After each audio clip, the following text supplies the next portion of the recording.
That's horrible. Mm-hmm. Yeah, that's horrific. So that's why I'm speaking on that. Yeah. Can I ask you a question? And I know you want to come in. I just want to ask a couple clarifying questions. Okay.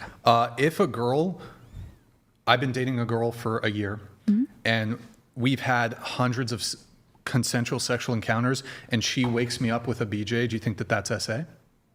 I'm unconscious. Is that SA? No. If you have you told her that you don't like that? Is that something you don't like? There are feminists who will vigorously argue that because consent must always be revocable, so you can't be unconscious, I'm sleeping, she has committed a sexual act on me. There are feminists who will argue that that is SA. I can't argue for other feminists out there. Yeah. I'm telling you from my perspective. I've dated people that are like, yo, wake me that's up why like I think with it's a BJ, important to, we just throw these, okay, well, 1 in 4 women have been SA'd. Okay, well, let's actually look at what they consider to be SA. For example, they'll say, have you ever had a sexual encounter when you've had more than 2 drinks? Oh, and without actually asking the person, well, was it a consensual encounter, but you had 2 drinks? They'll just say, did you have a sexual encounter and you had 2 drinks?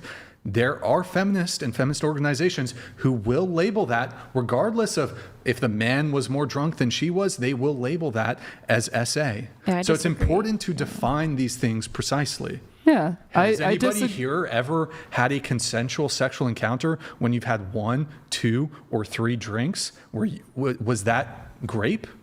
No, I've Okay, but there's some people who argue that it is. Yeah, but they're not sitting here and they're not talking to you. Right, but you're citing, wrong, but the reason I'm bringing it up is because you're citing to a number that if you actually start looking at some of the breakdowns, look, I'm not, SA absolutely happens. It's a terrible crime. These people should be, honestly, they should probably be, whatever.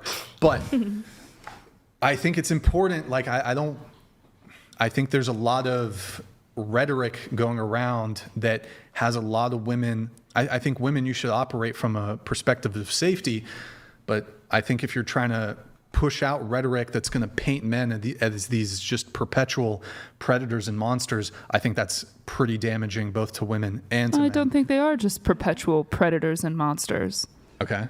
I didn't claim that they are perpetual predators and monsters, but it is much more likely that we're going to be, if we're going to be killed by somebody, it's going to be a man that we know. But look at the social stigma she's creating when she says, I think men are apex predators of women. Like, that's very uncharitable framing of the dynamics that exist between men and women. But in reality... in reality, men and women cooperate and generally speaking get along. And that's like the fabric of society. This idea that like there's an ultimate form of predation, like, and the majority of men are preying on the majority of women is absurd.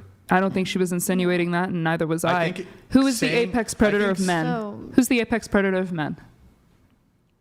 Well, I don't think there's an apex predator of humans. There is. There are other humans.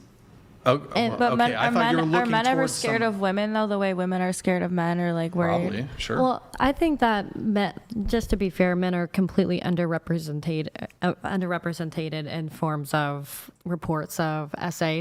Absolutely. I think that this is, in my personal opinion, this is not a gender issue. This is a assault and crime issue that is not gender related.